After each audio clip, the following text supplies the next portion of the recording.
Est-ce que l'enfant des années 60-70 est le même que celui des années 2020 ? Quand je suis là aujourd'hui, oui. Vous voyez, moi j'ai du mal à m'asseoir comme vous de façon décontracte. Oui, c'est vrai. J'ai l'impression que je suis le petit garçon encore qui revient ici, qui vient ici, qui ne marchait pas il y a encore peut-être quelques jours avant ses 7 ans et qui a des chaussures indifférenciées et qui fait l'objet un peu de moquerie quand même de tous ces enfants qui voient quelqu'un qui n'a jamais marché mais ils ne le savent pas. J'ai des chaussures comme des chaussures de paralysés, comme je les appelais à l'époque. Et puis quand j'arrive, comme je n'ai jamais marché et que je viens d'apprendre à marcher, si quelqu'un me pousse, vous voyez, je vois des jeux là sur la course, si quelqu'un me pousse, ouais, je n'ai pas le réflexe de mettre mes mains. Et donc je tombe. Ne savez pas. Je ne savais pas. Ouais. Je tombe et je me casse le nez. Oui, j'ai un nez un peu tordu. Je me casse le nez. Et quand je rentre, ma mère me dit « Non, c'est pas possible. Après le pied, le nez, on va jamais s'en sortir avec ce gosse. » Mais je suis très ému en fait. Évidemment, c'est un endroit qui me marque parce que ma mère me promettait que je marcherais, j'irais à l'école comme tous les autres enfants. Et cette école, je n'avais pas compris encore qu'elle était très spéciale. Même si ma mère avait encore un peu menti pour m'inscrire dans cette école, je n'avais pas compris que c'était une école spéciale. Bonsoir Roland Pérez. Thibaut, Bonsoir. Merci de passer la soirée avec nous. Alors, vous avez commencé à expliquer plus ou moins où on était. On est dans le collège qui s'appelle le collège Rognoni et qui est en fait l'école des enfants du spectacle. Ouais. Moi, je ne savais pas que ça existait. Bah écoutez, moi aussi, avant d'y être. Je suis content que vous nous ayez proposé de commencer la soirée. Je me suis dit, qu'est-ce que c'est que ce truc et tout. Et en fait, c'est assez fascinant. Expliquez-nous. Bah en fait, mes parents pensaient que comme j'étais l'objet d'un miracle, oui, parce que je ne devais pas marcher, oui, et comme j'ai pu marcher, ma mère a dit à mon père, mais on ne va pas inscrire l'enfant comme tous les autres à l'école du coin de la rue, c'est pas possible. Ouais. Roland, il est spécial, regarde le miracle qu'on a eu. Ouais. Et mon père lui dit, oui, et à quoi tu penses? Il y a une école, c'est toujours une voisine qui donnait toutes les informations. Toujours la même ou... Toujours la même, ouais, qui donnait les informations, qui était renseignée surtout, et qui lui dit, il y a une école, ouais, qui est que pour les enfants du spectacle. Ouais. Et ça veut dire quoi? Ça veut dire que des enfants qui tournent dans des films, qui jouent au théâtre le soir? Qui jouent au théâtre, qui font de la musique, ouais, qui font de la danse. Les enfants de la balle un peu. Voilà, exactement. Ouais. À l'époque, il y avait des cours de danse ici, il y avait des cours de chant, il y avait des cours de comédie. C'était un peu fame avant l'heure. Ouais. Et vous savez qui est l'élève le plus célèbre qui est sorti d'ici? Oui, Charles Aznavour. Ah, quand même. Mouloudji. Ah ouais, Mouloudji. Ouais. Ouais. J'ai vu que Benoît Magimel avait été là aussi. Ouais. Virginie Ledoyen. Après moi, forcément, ouais. Ouais. Roland Pérez, il y en a plein. Oui, il y en a plein. Et donc, alors, vous vous retrouvez ici. Enfin, votre maman veut que vous veniez ici. Elle veut que je vienne ici. Simplement, je sors de mon HLM bigarré où je rampais. Et donc, mon père lui dit, mais comment tu crois que tu vas inscrire Roland dans une école pour les enfants du spectacle, pour des enfants qui font du spectacle? Elle a réfléchi. Elle a dit, je verrai bien quand je serai devant la directrice. Et quand elle est arrivée, la directrice lui a dit, madame, il était où votre enfant avant? Je vois que il a 7 ans, donc il était déjà scolarisé quelque part. Ah, vous ne savez pas. Il est au Maroc. On était au Maroc avec lui. Mon fils a fait un très grand film. Vous n'avez pas entendu parler? Bah, évidemment, à l'époque, il n'y avait pas Internet, elle ne pouvait rien chercher. Mais elle dit, non, c'est un comédien. Et c'est comme ça qu'il a appris d'ailleurs à lire et à écrire. Il y avait quelqu'un là-bas, un professeur particulier.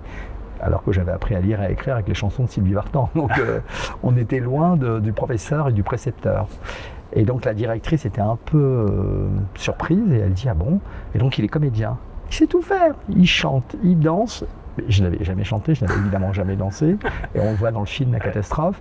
Et je n'avais jamais joué à la comédie à 7 ans. Et je regardais ma mère, j'étais effaré. Mais moi, je voyais qu'une seule chose, l'école comme tout le monde. Ouais. Vous vous rendiez même pas compte que c'était une école particulière?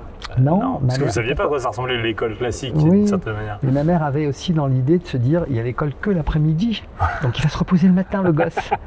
Donc elle voyait l'avantage du repos, alors que le matin, c'était pour faire toutes les activités. Et voilà. Tout ça, on peut évidemment le voir dans ce livre, dans ce film qui est sorti l'année dernière, qui a fait un carton. Ma mère, Dieu et Sylvie Vartan, c'est dans cet ordre-là? C'est absolument. Ouais, parce que je pense que les gens se confondent des fois. Mais ça a une importance, l'ordre? Alors oui, ça a une importance. Alors ça a une importance pour l'histoire, parce que ma mère, c'était ma star. Dieu, parce que le miracle. Et puis Sylvie Vartan, parce que oui, elle a joué un rôle essentiel dans ma vie. Mais c'est assez marrant, parce que dans un titre comme ça, celui qu'on retient, le nom qu'on retient, c'est Sylvie Vartan. Le reste, ça paraît presque commun. Ce que vous me dites est important, parce que quand Leila Bekti qui a joué le rôle. Qui joue le rôle. On peut expliquer, parce qu'il y a 1,5 million de personnes qui ont vu le film l'année dernière, ce qui est colossal. C'est le deuxième film français l'année dernière.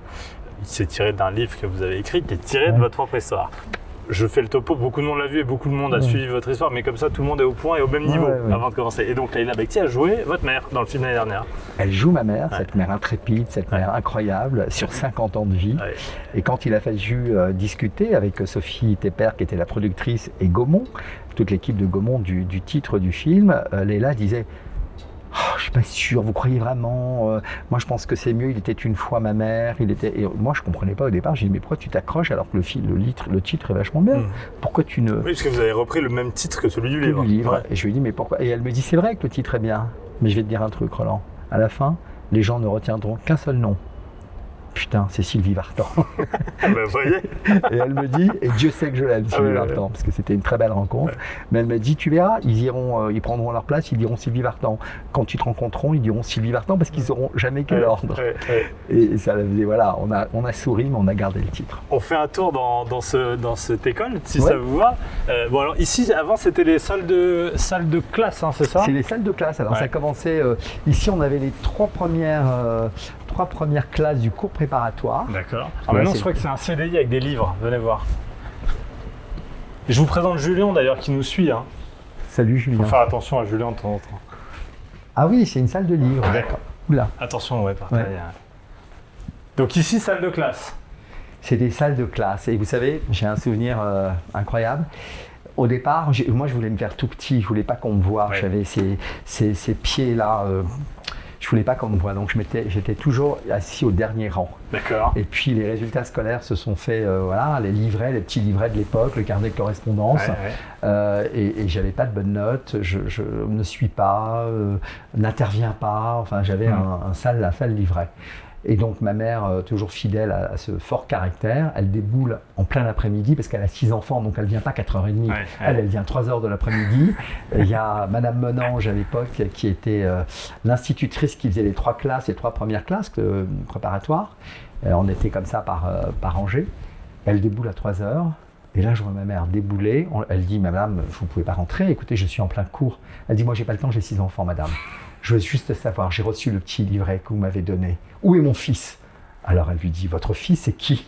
C'est Roland Pérez. Donc elle lui dit, je sais pas, Roland est où? Alors moi je suis là, au dernier rang. C'est tellement discret qu'elle ne sait même pas qui vous êtes. Et là je fais comme ça. Et elle dit, voilà, j'ai tout compris. Mon fils est au dernier rang. Eh bien madame, c'est vous, c'est à cause de vous qu'on en est là. Et donc et moi j'avais une honte absolue. Pardon, mais votre mère, c'est un cliché. Ah, mais oui, c'est un cliché. Elle lui dit, c'est à cause de vous. Mais elle lui dit, enfin madame, je ne vous permets pas. Lui, comment on ne me permet pas? Devant les autres élèves. Oui. Et moi, tout le monde me dit, c'est la mère de Pérez, c'est la mère de Pérez. Moi, j'ai l'heure. Déjà, je me fais tout petit. Le lendemain, j'étais au premier rang. Et mes résultats étaient en flèche. On grimpait. Bah oui. Ça compte. Tiens, je vous ai posé la première question. Je vous ai demandé, tiens, quelle est la différence entre l'enfant des années 60-70 et ceux de 2020? Si, on ne parle pas de vous, mais ce que vous en pensez, ce que vous imaginez des enfants de maintenant et des enfants qui étaient autour de vous et de l'enfant que vous étiez. Est-ce que ça change un enfant? On dit un homme, c'est son époque, l'homme il change, mais l'enfant.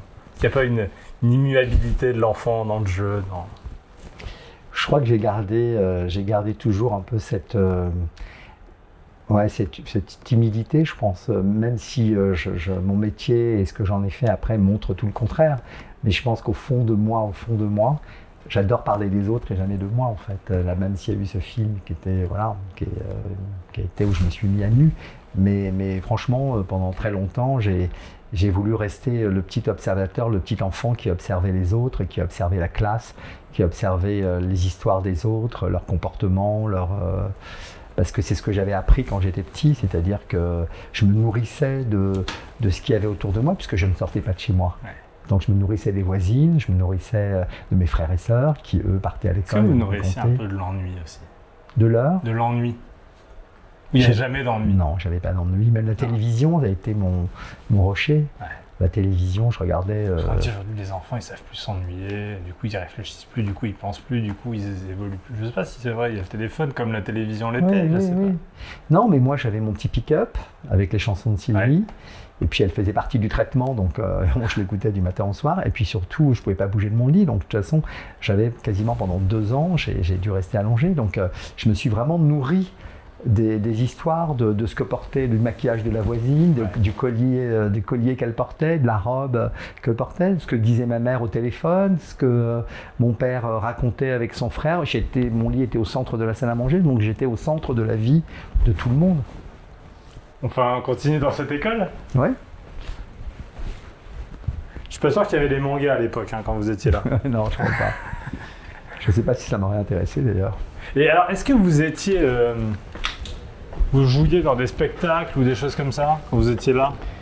Oui. Comment ça se passait ? Parce qu'on dit les enfants du spectacle, ça veut tout dire et rien dire. Qu'est-ce qu'ils faisaient ces enfants ?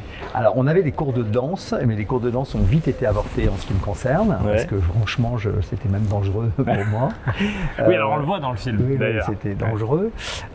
Et ensuite j'ai migré vers l'école de l'opéra de chansons. C'était Pierre Dac qui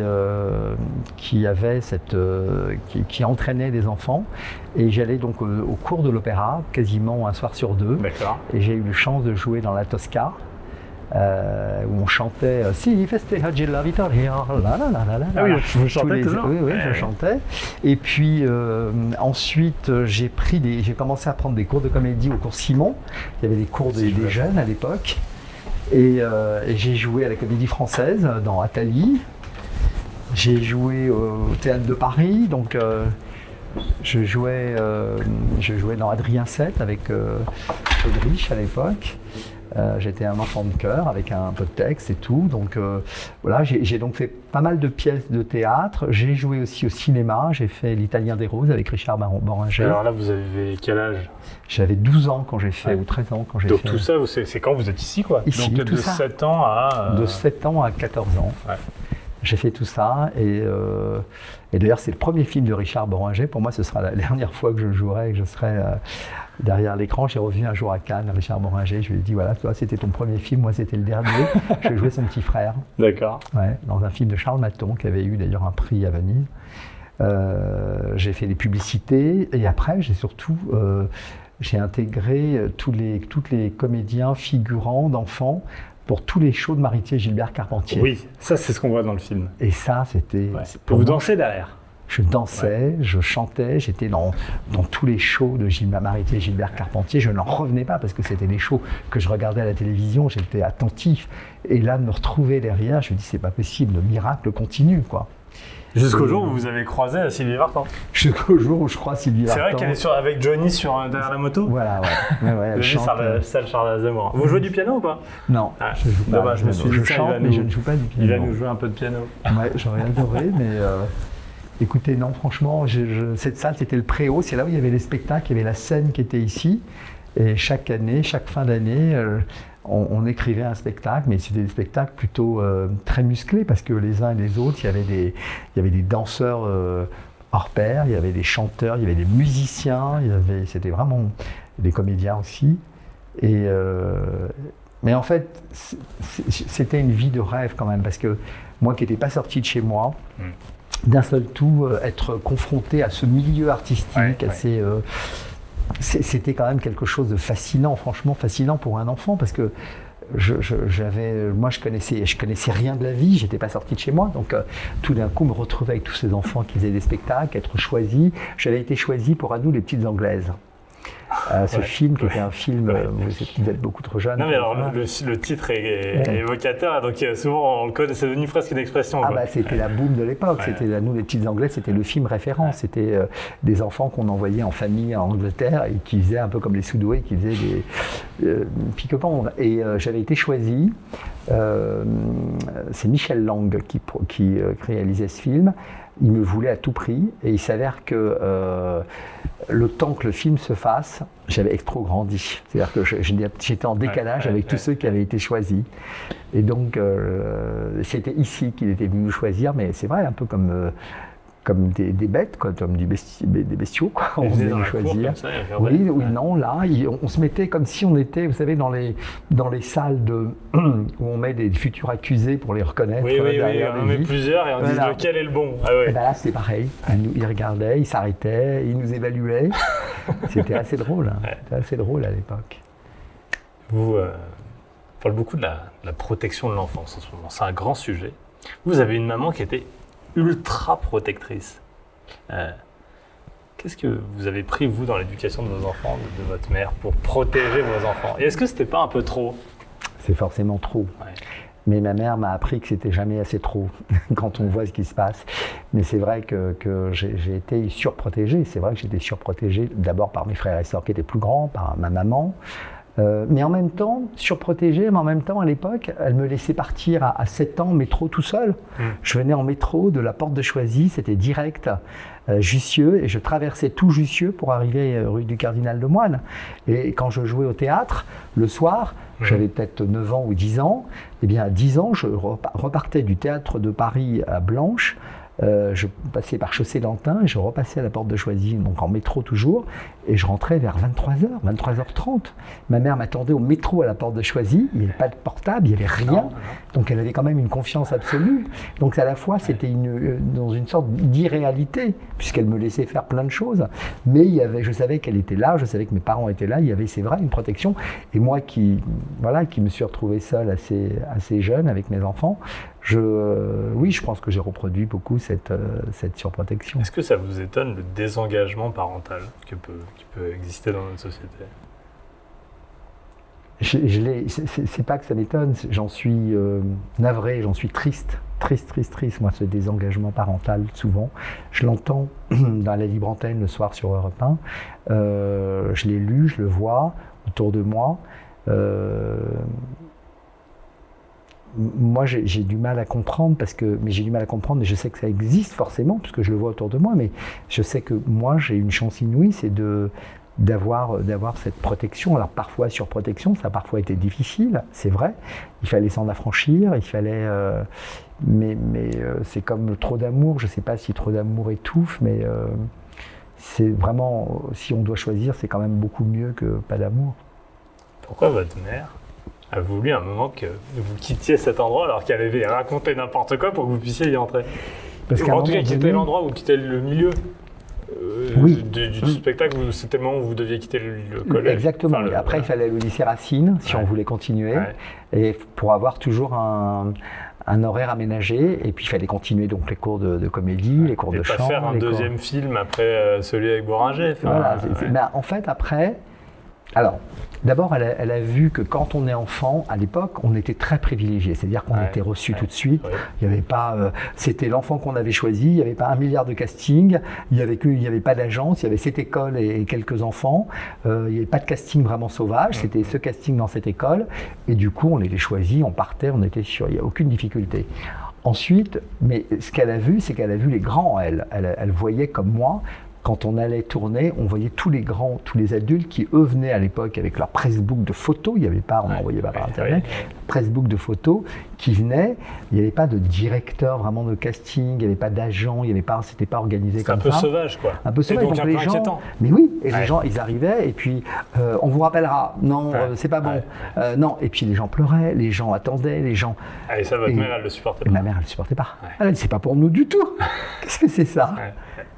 Et elle savait que j'avais été fragilisé par la vie, et elle s'est dit, ce métier va me fragiliser. Et donc moi, j'avais un rêve, c'était de devenir coiffeur. Oui. Parce que ma mère passait ça. C'est ça le métier que vous vouliez faire. Oui, parce que ma mère passait son temps chez le coiffeur. Je pensais que c'était un métier très noble, et ça l'est, hein, évidemment. Et quand je lui ai dit, elle m'a dit, pas du tout. Mais je lui ai dit, mais enfin, tu passes ton temps chez le coiffeur, toi, je comprends pas pourquoi tu me dis, c'est pas pour nous. C'est très très bien, c'est très bien pour les autres, c'est pas pour nous du tout. Et c'est marrant qu'elle dise pour nous. Oui, parce qu'elle s'était appropriée, c'était quand même la mère juive par excellence, donc oui. Est-ce qu'elle faisait pareil, parce que dans le film, on se concentre sur vous, évidemment, mais est-ce qu'elle faisait pareil avec vos frères et sœurs? Ouais. Ah oui, pareil. Elle faisait pareil. On l'a pas vu dans le film parce qu'il fallait resserrer Oui. Mais oui, moi j'avais mon frère bégayait par exemple, celui qui avait 2 ans de plus que moi, Richard, il bégayait. Quand j'ai eu un problème au théâtre, alors d'abord elle courait les orthophonistes avec lui. Quand j'ai eu un problème au théâtre parce que ma jambe étant fragile, je me suis cassé la jambe et je ne pouvais plus jouer au théâtre de Paris. Les producteurs ont dit oh là là, mais comment on va faire, on n'a que cet enfant, oh là là. Ma mère elle leur a dit écoutez, ne vous inquiétez pas, j'ai le même à la maison. Moi, en revenant avec ma mère, je lui ai dit maman, Richard bégaye. Il ne pourra pas dire les 8 phrases, c'est impossible.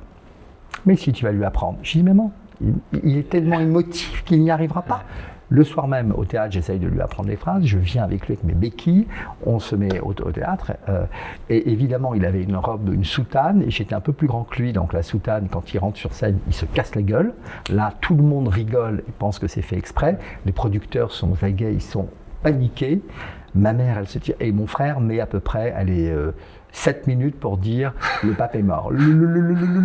Et là, tout le monde rigole, tout le monde pense que c'est un fait exprès. Tout le monde rigole et ils applaudissent quand il arrive à sortir le pape est mort. Tout le monde applaudit. Ma mère se tourne vers le producteur et lui dit voyez, c'est un triomphe. Et depuis, mon frère n'a quasiment plus jamais bégayé. Le discours d'un roi. Mais exactement, le discours d'un roi. Donc c'est-à-dire qu'elle s'en est occupée, l'autre était trop maigre, l'autre... Bon, oui, chacun a la Vous étiez un cas particulier. Moi j'étais un cas particulier, mais chacun avait un combat. On sort. Il y a la directrice qui est dans le coin, j'aimerais bien qu'on la croise si on peut. Avec plaisir. Et alors, ce qui est marrant, votre mère, c'est que quand vous en parlez, on se dit aujourd'hui, on dirait, elle est folle. Mais à l'époque, est-ce que c'était bon, fantasque, et on s'en rendait moins compte Ou les gens se disaient aussi, bon, elle est quand même...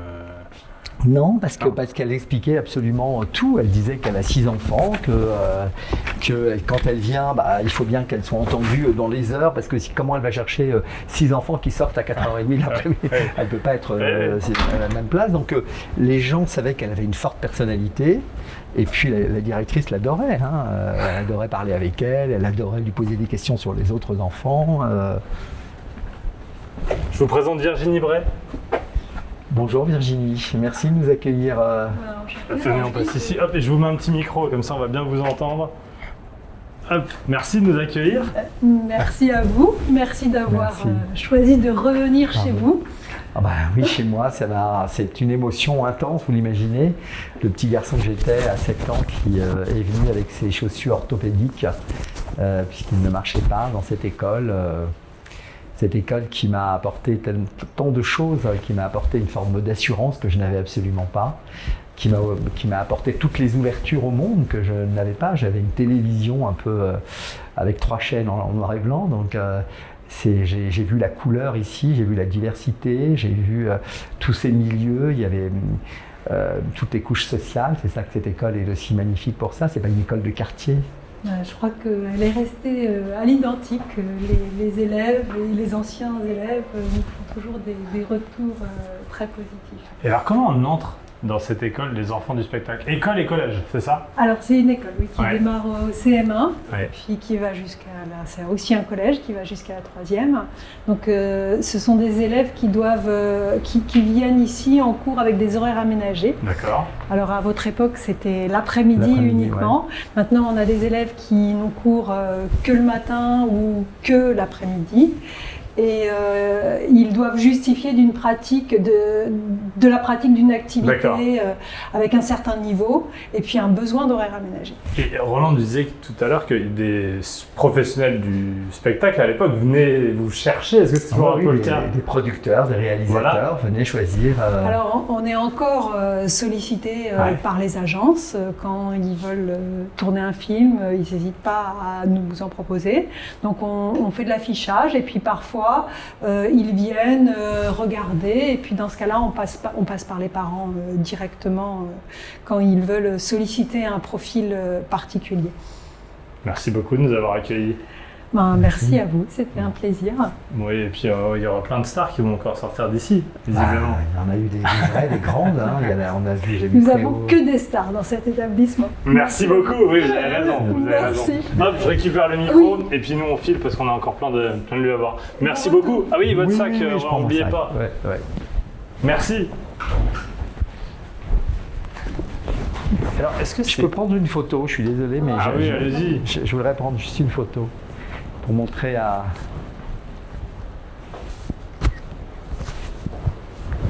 Mais sinon, il faut revenir pour prendre... Je vais revenir. Je vais revenir, et si vous voyez Madame Lapara, la prof d'anglais, on la verra normalement au mois de février. Bah écoutez, je vous enverrai un petit message parce que je viendrai à la fête de l'école. Merci beaucoup. Merci à vous. La porte, elle n'a pas changé. Hein. C'était exactement la même. Et alors c'est marqué en haut, est-ce que Julien, on arrive à le voir, école des enfants du spectacle, primaire et collège. Est-ce que c'est... Vous me disiez, oui, on pouvait se moquer un peu à l'époque. Est-ce qu'on se moquait, le handicap était difficile à appréhender pour les autres ou comment ça évolue ça? Je pense que c'est une école où il n'était pas possible d'avoir un handicapé parce que par définition, c'était des danseurs, des jongleurs, des enfants du cirque, du sport, des comédiens, mais il n'y avait pas de quota. J'imagine l'enfant et cette école où on rentrait sur un dossier où on devait justifier de ses activités artistiques, évidemment, à moins d'être ventriloque, je ne sais pas si quelqu'un d'handicapé aurait pu rentrer. Donc la directrice a découvert mon problème, mon handicap, bien après, une fois que j'étais déjà scolarisé. Et comment les élèves, vous voyez, est-ce qu'il y avait des moqueries, comment ça se passait? En fait, quand je suis arrivé avec mes chaussures indifférenciées, les élèves étaient focalisés sur ces chaussures et ils me disaient... Parce qu'à ce moment-là, vous aviez déjà bénéficié de ce traitement un peu particulier qui vous permettait de marcher. Qui permettait de marcher, mais en fait, pour que le pied reste droit... Parce qu'aujourd'hui, là, je vous vois, vous marchez normalement. Oui, je marche normalement, mais j'ai un pied plus petit que l'autre. D'accord. J'ai un pied qui est encore un peu comme ça. D'accord. J'ai un talon qui est moins important, c'est-à-dire j'ai un talon... si je me baisse, vous voyez, si je fais comme ça se lève, le talon n'est pas assez... D'accord, je comprends. Et donc j'avais encore ça. Et donc il fallait vraiment... la femme du rebouteux avait dit à ma mère, il faut qu'il garde ses chaussures au moins pendant 3 ans. Je les ai gardées à peine une saison, une année, parce que j'avais tellement honte. Et pourtant, ils les achetaient en cuir blanche pour essayer de faire en sorte que c'était des grosses bottines, vous voyez. Alors, c'était affreux. Et moi, j'ai dit, je peux pas, j'ai trop honte. Et donc, je suis passé à autre chose, mais les enfants étaient durs. Hein. Les enfants étaient très durs. Et après, au bout de la 2e année, après, ils regardaient plus, ils s'en foutaient. Et, j'étais devenu comme les autres. Et en quoi est-ce que ça vous a construit? Est-ce que ça vous a solidifié? Est-ce que ça vous a rendu plus sensible? Oui, je pense que ça m'a appris la compassion, ça m'a appris la tolérance, la compassion. Je regarde toujours ceux qui sont différents. Et j'essaye de voir comment je peux les aider, comment je peux les intégrer, comment je peux leur tendre la main.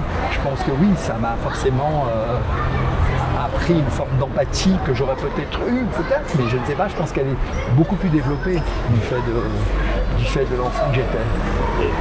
Est-ce que vous avez appris là, peut-être qu'on peut passer par... Oh, on va continuer par ici pour l'instant. Est-ce que vous avez appris à prendre votre corps en main ici? Parce que dans une école plus classique, vous auriez peut-être pas pu bouger, vous mouvoir, vous exprimer, comme vous avez pu le faire après, prendre confiance en vous. Oui, je pense que cette école m'a donné d'abord beaucoup d'assurance, m'a permis d'abord de m'exprimer en public. C'est pour ça que quand j'ai fait mes études de droit et d'avocat, je n'ai jamais eu peur de prendre la parole. Parce que dans le film, on voit que vous êtes un enfant silencieux même. Oui, au départ, j'observe. Oui. J'observe et puis il faut que je croie ce que me dit ma mère. C'est-à-dire qu'elle me dit tu vas marcher. Ouais. Et donc il fallait que je l'intègre. Alors qu'à un moment donné, je m'en foutais, je voulais rester à 4 pattes pourvu que je puisse bouger, aller où je veux, dans l'appartement familial. Donc oui, ça m'a forcément, cette école, elle m'a donné une assurance que je n'avais probablement pas quand j'y suis entré. Je vous écoute en même temps, mais je regarde où on va. Ouais, mais vous disiez que vous vouliez devenir coiffeur, c'était pas pour vous tout à l'heure. Mais alors, comment vous avez décidé de devenir avocat? Est-ce que ça, vous l'avez décidé ou c'est encore votre maman qui a décidé? En fait, vous savez, dans les familles juives, on dit souvent médecin ou avocat. Donc ma mère n'a pas été très loin pour chercher ce qu'elle pensait que je devais faire. Et puis j'avais 15 ans, je rentre en seconde dans un lycée normal. J'avais été à l'école que l'après-midi, donc déjà je me demandais si j'allais être du niveau. Parce que forcément, j'avais que 4 heures de cours par jour, ce qui est contrairement à tous les enfants qui arrivent en seconde et qui ont eu 7 heures de cours par jour. Et puis finalement, je me suis aperçu que j'étais vraiment du niveau partout, dans toute matière. Et je me suis dit au fil du lycée, je me suis dit qu'en fait cette assurance que j'avais prise, finalement je pourrais peut-être la mettre au service des autres et qu'avocat effectivement était peut-être un bon métier pour à la fois m'intéresser à la vie des gens, parce que voilà, la vie avocat c'est toutes sortes de problèmes, toutes sortes de problématiques diverses, familiales, professionnelles, enfin. Et donc je me suis dit que c'était probablement le bon métier et où je pourrais peut-être, si j'ai un peu de talent oratoire, si tant est que j'en avais, peut-être que je pourrais le développer et l'exposer là, dans ce métier. Est-ce que vous avez eu à l'époque, et est-ce que vous avez maintenant, un regret de ne pas avoir continué dans le cinéma? Écoutez, ou dans le spectacle de manière générale, dans le chant, dans le théâtre? Non, parce que alors le théâtre, il s'est avéré qu'un jour, j'en ai refait il y a quelques années et que j'ai pu jouer pendant 3 mois dans une pièce. Mais à part cela, non, parce que c'est vrai que c'est un métier extrêmement fragile. Je suis devenu avocat d'artistes et je m'occupe de beaucoup d'artistes et je vois leur fragilité, je vois leurs doutes, je vois leur remise en cause sans cesse, des up and down et de leur inquiétude. Et je me dis, mais je préfère être du côté du médecin que du côté du patient. Ouais. Et donc, ça c'est... Quand les artistes disent ça, bon, je peux entendre, ils savent pas le prochain film. Mais des fois, je me dis, bon, vous êtes des gens privilégiés, vous gagnez bien votre vie, bon, mais ça arrive vraiment, c'est vraiment des gens inquiets. Vraiment, on le sent, un rôle qu'ils ne vont pas avoir, une émission qu'on n'a pas renouvelée, quelqu'un qu'on leur a préféré, un silence, parfois pas de réponse, ça les met dans des états terribles. Et je me suis dit, non, j'ai commencé ma vie avec une fragilité, c'est vrai qu'il faut que je la poursuive en apportant autre chose et en me rassurant moi. Donc, puis c'est une question de fierté aussi, vous savez, faut avoir un peu d'orgueil dans la vie. Être sans cesse refoulé pour un rôle, être sans cesse ignoré, être sans cesse... moi je suis né avec un certain orgueil, un peu de fierté, un peu de... je me dis que voilà, les humiliations c'est pas pour moi. Ouais. On en aura tous dans la vie. Ça vous pouvez pas. Ouais, c'est des personnalités. Oui. Ouais. On a parlé donc de votre mère beaucoup. Ouais. Dans un instant on parlera de Sylvie Vartan. Oui. Alors avant qu'on commence peut-être à l'écouter un peu, dites, d'ailleurs c'est le titre du film et on comprend le film, mais elle fait partie du processus et du travail pour guérir. Ouais. Guérir et marcher. Ouais. Pourquoi? Parce qu'en fait, j'avais une sœur aînée qui, à l'époque, elle, était au petit conservatoire de chez Mireille, qui était un peu l'ancêtre de Star Academy. D'accord. Sur TF1. Sur un télécrochet. Voilà, télécrochet, sur la première chaîne de télévision française. Ma mère l'avait inscrite parce qu'elle pensait que ma sœur était douée et qu'elle avait une voix. Ouais. Enfin, ma mère pensait que ses 6 enfants étaient des futurs stars. Génie. Bon. C'est pas ici, Julien. Et donc, comme elle était au petit conservatoire de chez Mireille, quand elle est arrivée, ma sœur, Mireille, franchement, c'était pas sa tasse de thé, ma sœur. Et donc, elle avait en sainte horreur Sylvie Vartan. Parce qu'elle trouvait que Françoise Hardy, qui était au petit conservatoire, ou Alice Donna, avait beaucoup plus de talent que Sylvie. Elle ne comprenait pas le succès de Sylvie. On ne pouvait pas allumer une télévision sans voir Sylvie à l'époque. Et donc, elle a associé ma sœur à Sylvie Vartan. C'est-à-dire qu'elle lui donnait des chansons et des bandes à répéter sur la tessiture de voix de Sylvie et donc sur les musiques de Sylvie. Et donc ma sœur revenait le soir avec des disques de Sylvie Vartan. Voilà, où elle reproduisait sur des magnétophones et elle répétait toute la journée des chansons de Sylvie. Et donc les magazines, les chansons, comme je n'avais pas grand-chose à faire dans la journée, à 4 pattes, j'arrivais dans la chambre de mes sœurs, et je voyais ces magazines et j'écoutais ces chansons et sa voix a commencé à me captiver, mais sans me rendre compte en fait qu'un jour elle ferait partie du traitement. Oui. Oui, c'était pas voulu, c'est-à-dire que c'est venu un peu comme ça. Et après, le problème c'est que la femme du rebouteux, quand elle a vu que je sortais de mon lit, que je ne voulais pas rester dans mon lit attaché, harnaché avec tout le matériel, a dit à ma mère, mais qu'est-ce qu'il aime, Roland? Il va falloir qu'on trouve quelque chose, il ne va pas pouvoir rester 18 mois allongé. Et ma mère a dit, écoute, je sais pas, il y a une petite chanteuse là qui vient d'arriver. Elle lui a dit, écoutez-moi bien, madame, ça n'est pas Mozart, mais Sylvie Vartan fait partie du traitement. Et c'est comme ça que mes parents ont couru dans les magasins de disques, dans les disquaires à l'époque, pour acheter tout ce qui concernait à l'époque les chansons de Sylvie Vartan, où il y avait des posters, puis on a commencé à acheter tous les magazines à l'époque, c'est lui les copains, Mademoiselle Ashton, et j'y retrouvais tout, et ça m'a vraiment catalysé complètement, parce que je suis resté hypnotisé par toute son iconographie. Et quand il a fallu que j'apprenne à lire ou à écrire, parce qu'autrement j'allais Alors c'est votre frère qui vous apprend? Ouais, pas celui qui était bègue du coup? Non, c'est Jacques qui m'a appris à lire et à écrire. Et voilà, et la méthode, comme aucune méthode ne marchait, ils ont inventé ce qu'on appelle la méthode Vartan. C'est comme ça que j'ai appris à lire et à écrire. Alors on a acheté des disques mais pas des cassettes alors? À l'époque il y avait que des... Après il y a eu des cassettes mais c'est des disques, ouais. Alors, à mon époque, est-ce que vous êtes déjà venu ici? Non. Vous savez que c'est le seul magasin de Paris qui vend des cassettes, exclusivement des cassettes. Je vous laisse entrer? Bah oui. Allez-y. Julien, bonjour. Bienvenue. Merci de nous accueillir. Avec plaisir. Bonjour. Comment allez-vous? Très bien, et vous? Merci de nous accueillir. Bah, avec plaisir. Bon alors, on vient parler de Sylvie Vartan. Donc il existe des cassettes de Sylvie Vartan? Il existe des cassettes, bien sûr. Ouais. On peut voir ça? Oui, elles sont juste ici. Alors Roland, on va voir si vous les reconnaissez. Ah oui, chanson française, c'est là. Pardon, c'est par ordre alphabétique, j'imagine? Ah non, faut fouiller. Ah, faut fouiller, Ici, d'accord. faut du courage. Ouais. Il y a un petit indice, on a été aidés, je crois. Elles sont là. Ah, bah oui, bien sûr, elles sont sorties, bah oui. Ah oui, là, toutes les femmes ont un secret, bien sûr, moi j'avais le disque, exactement. Celui-là, c'est avec les cheveux frisés.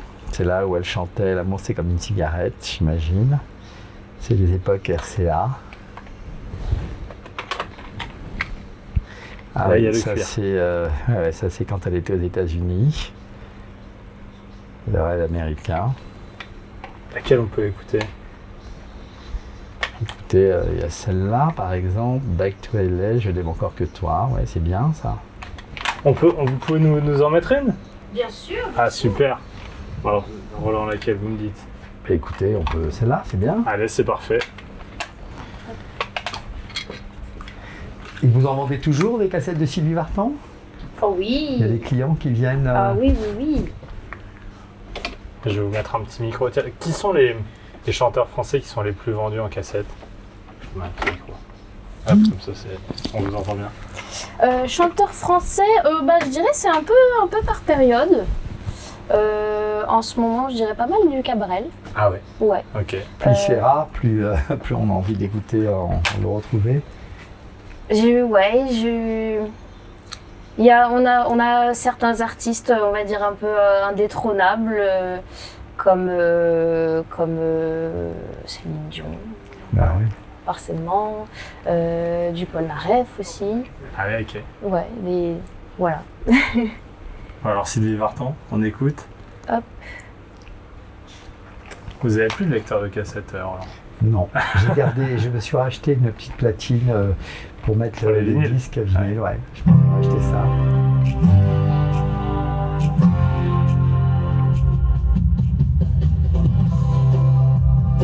Là, on est en quelle année à peu près? Là, on doit être dans les années, tout juste l'année 2000, je pense. Ah donc oui, là, alors à ce moment-là... Entre 98 et 2000, je pense. Donc là, vous travaillez déjà avec elle?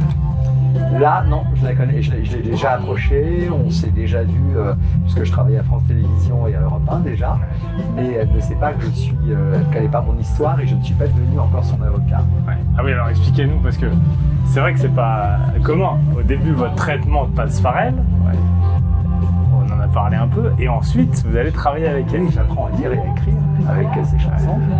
Et puis dans les années, on va dire, 2010, elle vint, alors je la rencontre à plusieurs reprises. compris sur les plateaux, mais je ne me révèle jamais.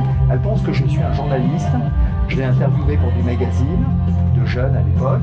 Elle me voit à la radio et à la télé, donc elle pense que je suis journaliste. Elle ne sait pas du tout que je suis avocat, que je m'occupe d'artistes.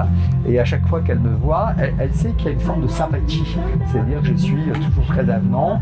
Et elle, voilà, même si elle a une certaine distance, il y a quelque chose qui la frappe dans ma gentillesse, on va dire. Et puis le temps va passer. Et un jour, Isabelle Mergo et son agent vont m'appeler. J'étais l'avocat d'Isabelle Mergo. Et elle me dit, est-ce que tu ne devineras jamais ce qui nous arrive, la pièce que je viens d'écrire, Sylvie Vartan accepte de jouer dans cette pièce. Donc moi je suis tétanisé, je ne dis rien, et elle me dit est-ce que tu peux... Et là elle repart à Los Angeles, il faut absolument que je lui donne un contrat. Est-ce que tu peux dégainer un contrat très vite? Et là je suis tétanisé, elle me dit ça va, allô? Je dis oui, donc Sylvie Vartan, d'accord, au Théâtre des Variétés tout à l'heure, d'accord. Ok, bon bah je vais venir alors. Je sais pas comment je garde, et quand j'arrive, je me dis, je suis un peu mal à l'aise parce que je me dis est-ce que Sylvie va comprendre qui je suis, est-ce qu'il y a une sorte de confusion. Elle était avec son agent Patrick Goavec, et là quand elle vient et quand Sylvie arrive, elle me regarde, et puis elle revient comme ça sur moi et elle me dit mais je vous connais, mais vous êtes avocat? Je dis oui. Bah vous n'êtes pas journaliste? Je dis bah oui. Alors Isabelle, elle me regarde, et je lui dis je t'expliquerai. Et là, elle me dit Roland Pérez, c'est ça? Elle oui. Dit votre nom? Oui. Ouais. Son attaché de presse avait dû lui dire à plusieurs reprises, et elle dit d'accord. Et donc on parle du contrat. Finalement, elle le signe sur place. Je suis très vraiment. Elle me dit en même temps, j'achète pas la Tour Eiffel, faut pas exagérer. Donc je lui dis vraiment, elle ne voulait pas le montrer à votre conseil. Elle me dit mon conseil est à la retraite. Et elle me dit c'est pas bien grave. Enfin vraiment. Je la trouve très simplement. Je me dis mais moi je défends des gens, ils prennent 22 000 conseils. Elle c'est quand même une star. Et à la fin. Et puis en plus pour vous, ça va au-delà de Sylvie Vartan comme pour le reste des gens. Oui, c'est une figure mythologique, quoi. C'est à la fois, et j'ai très peur d'ailleurs de l'approcher parce que j'ai peur qu'elle ne soit pas à la hauteur de ce qu'elle va apporter. Ah oui, vous avez peur d'être déçu? Oui. Et donc je reste et à la fin, sur le trottoir en sortant, on est parti prendre un verre tous ensemble et elle me dit vous accepteriez de devenir mon avocat? Tout de suite. Non mais là je suis paralysé, je suis petit garçon qui ne peut plus marcher. Et je fais semblant, je dis bah oui bien sûr. Et là il faut voir. Je cours chez mes parents. À l'époque, pourtant j'étais déjà marié, je cours chez ma mère et je lui dis maman tu ne devineras jamais avec qui je vais être l'avocat. Elle me dit qui chérie? Je lui dis Sylvie Vartan. Et là elle me regarde, elle me dit elle en a de la chance. C'est comme ça que tout a commencé et surtout je ne lui ai jamais révélé l'histoire. Alors oui, on va y venir après. Donc ça c'est l'une des dernières. Et là par exemple c'est avant? Non, c'est pareil, c'est dans les années... Oui, ça c'est un peu plus tôt. Oui, c'est un peu plus... Parce que vous, quand on parle du protocole quand vous êtes gamin. Alors moi c'est dans les années 70, 60, 70. Là il n'y en a pas. C'est toujours pas sorti. Là c'est... Oui.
Années 70. Moi, j'arrive pas à savoir. Sylvie Vartan, pour moi, c'est un nom, mais je sais que c'est une star, mais je peux pas imaginer, et surtout je suis pas certain qu'il y ait eu des stars comme elle de mon époque, avec qui je pourrais les comparer. C'est un peu la Angèle. Voilà, on la compare beaucoup à Angèle. Alors, j'arrive pas à... Angèle commence à être extrêmement connue avec une carrière. Alors, elle a 60 ans de carrière, Sylvie, donc on a du mal à la comparer avec quelqu'un d'autre. Mais déjà à l'époque, elle a des shows en Italie tous les samedis. Elle est en direct en Italie. Elle chante contrairement à Johnny Hallyday, elle chante dans le monde entier, c'est-à-dire qu'elle chante dans toutes les langues. Elle est dans. On ne peut pas allumer la télévision sans tomber sur Sylvie Vartan. Elle a déjà 2500 titres phares. La plus belle pour aller danser, Nicolas, la Marisa, qui est devenue un titre aujourd'hui incroyable. Donc elle a ses shows, elle a ses duos avec Johnny Hallyday, c'est la femme de Johnny Hallyday, donc à part entière. Donc oui, et puis elle ressemble à aucune autre, c'est-à-dire que c'est la première qui importe des shows à l'américaine. Elle vient avec 80 danseurs, elle est à l'Olympia, elle est au Palais des Congrès. Elle est au Palais des Congrès, personne ne reste plus de 2 jours, elle y reste quasiment pendant 5 mois à guichet fermé. 4000 personnes tous les soirs, donc c'est quelque chose avec des shows, mais avec des vélos, des voitures, des motos sur scène. Elle danse comme personne. Oui, c'est véritablement une star dans le vrai sens du mot. Faut que je rembobine. Alors comment je fais? Comme ça? Tac, tac, tac, tac. C'est Julien qui est au point sur le dossier. Je rembobine. Et normalement, je dois pouvoir relancer. Vous qui avez côtoyé Sylvie Vartan et d'autres stars. Ouais. Est-ce que c'est des personnalités qui sont déjà des stars, avant même de le devenir et de devenir des célébrités, qui ont déjà ça en elles, ou leur aura grimpe, monte, se fait avec le succès? Je pense que c'est la classe qui différencie toutes ces personnes. C'est-à-dire qu'il y a des personnes qui ont, même si elles sont moins connues que d'autres, qui ont une classe inérable, vraiment. Comme Sylvie l'avait déjà très jeune. Et puis cette classe fait que ces gens-là restent les mêmes. Ils sont normaux dans leur vie, dans leur vie personnelle, dans leur rapport aux enfants, dans leur rapport familial, dans leur rapport sentimentaux, dans leur rapport professionnel. Ils restent les mêmes. Et ceux qui en font des tonnes, qui pensent qu'ils sont déjà arrivés, c'est des gens qui vont s'éteindre très vite, qu'on ne reverra plus. Et c'est ce qui fait la différence. Et Sylvie faisait partie de cette race. D'ailleurs, tous les gens à qui je l'ai présenté, notamment Gaumont par exemple, qui ne la connaissait pas. Pile à ce moment-là. Il était très surpris de la normalité de cette femme, avec ce qu'elle a connu. Elle a chanté à Las Vegas, elle a chanté partout. Alors, elle a chanté des duos après avec des plus grands chanteurs américains. Les idées en panne, je me voudrais bonhomme comme une gitane. C'est entre tes doigts et puis me brûler, me consumer pour toi. C'est marrant parce que évidemment j'ai gavé mes enfants des chansons de Sylvie. Et à l'époque mes enfants, moi ça ne les intéressait pas. Et aujourd'hui c'est leur Madeleine de Proust. Bien sûr. Alors qu'ils vont la voir en spectacle, ils sont émus, ils sont venus quand elle a fait ses adieux. Et j'ai vu mon fils qui a quand même 34 ans aujourd'hui verser une petite larme.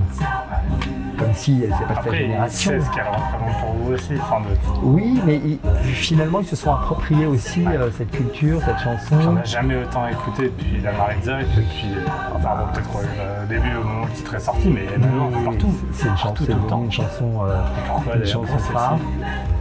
Parce que d'abord cette chanson elle est très drôle dans le film où tout le monde se l'approprie, elle est très drôle. Oui, le film y a contribué, je pense, depuis l'année dernière. Et puis cette chanson, elle parle des origines, elle parle de l'immigration, elle parle d'une forme aussi d'intégration, elle parle des souvenirs, elle parle de l'exil, elle parle de ce qu'on n'oublie jamais, de là où on vient, et c'est ce que dit Sylvie dans cette chanson. Vous m'avez partiellement répondu sur pourquoi Sylvie Vartan et pas quelqu'un d'autre. Mais ça aurait pu être un homme, ça aurait pu être n'importe qui, ça aurait pu être Claude François, Johnny, Françoise Hardy, il y avait qui d'autre dans les... Ah ouais. Françoise, j'aimais beaucoup Françoise Hardy, mais elle était dépressive pour moi. Elle était triste. Mais ça, c'est vrai, on entend la joie là-dedans. Oui, elle était triste. Sheila, c'est une belle artiste, mais elle était pour moi trop ordinaire, trop commune. Alors que voilà, c'est une belle artiste certainement. Sylvie Vartan, elle avait quelque chose, quoi. D'abord, elle ressemblait à personne d'autre, mais mes frères et sœurs étaient tous bruns avec des yeux charbonneux. Elle était blonde avec des tenues de paillettes incroyables portées, façonnées par Yves Saint Laurent. C'était la première égérie de Yves Saint Laurent. La femme de Johnny, elle fait de la moto, elle est en blouson de cuir, elle a avec des casquettes, elle a un corps, des jambes incroyables. Enfin, pour moi, c'est un idéal. Est-ce qu'à l'époque, aujourd'hui on dit quand même Vartan, la femme de Johnny, est-ce qu'à l'époque on disait Johnny, le mari de Sylvie Vartan? Ou quand même pas? Oui, on le dit. C'était quasiment au même niveau ou pas? Vous savez, là il va y avoir un film sur Johnny. Oui, bien sûr, avec Benjamin Voisin. Voilà, et le réalisateur est venu voir Sylvie. Sylvie m'a demandé d'être là, et il est venu et il lui a dit je vis avec vous depuis 1 an et demi. Quand j'ai écrit le film, je ne pensais pas qu'on prendrait autant d'importance dans l'histoire. Mais aujourd'hui, plus de la moitié du film est avec vous. On a besoin de vous parce que vous êtes incroyable. Et vous êtes un personnage incroyable. J'aurais presque pu faire le film sur vous aussi. Et d'ailleurs, il y a un biopic qui est Qui va jouer son rôle d'ailleurs? C'est Noémie, son nom... Habitat. Noémie Habitat. Okay. Noé Habitat. Okay. Voilà, qui va jouer son rôle. Et d'ailleurs, on a vu les photos, on a vu les essais, c'est incroyable. C'est vrai, ça marche. C'est incroyable, ça marche. Vous voyez, c'était quand même furieusement moderne déjà à l'époque. Complètement.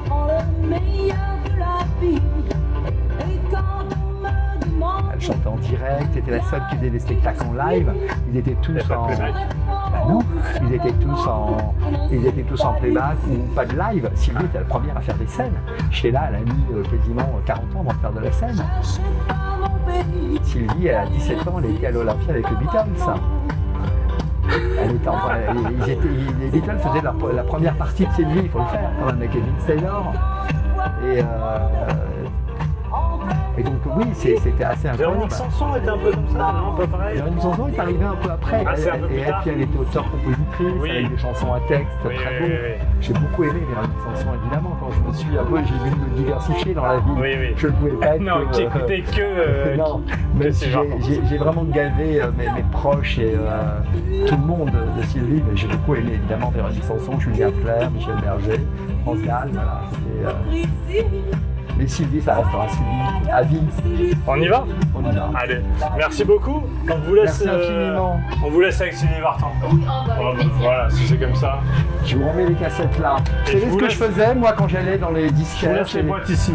Vous savez ce que je faisais chez les disquaires? J'étais tellement obsédé par Sylvie que lorsqu'il y avait les 45 tours ou les 33 tours, j'attendais que le vendeur ne me regarde pas et je prenais tous les 45 tours et je les mettais devant tout le monde, comme ça, en me disant que forcément, quand quelqu'un allait arriver, il ne pourra pas passer à côté, il va acheter Sylvie Vartan. Il va acheter Sylvie Vartan. Je faisais ça. Et à l'époque, vous n'étiez pas encore son avocat? Non, pas du tout. Donc vous n'aviez aucun intérêt. Et je voyais, quand je partais, je voyais le vendeur en disant « Mais qui c'est qui m'a fait ça ?» Et il était obligé de tout ranger.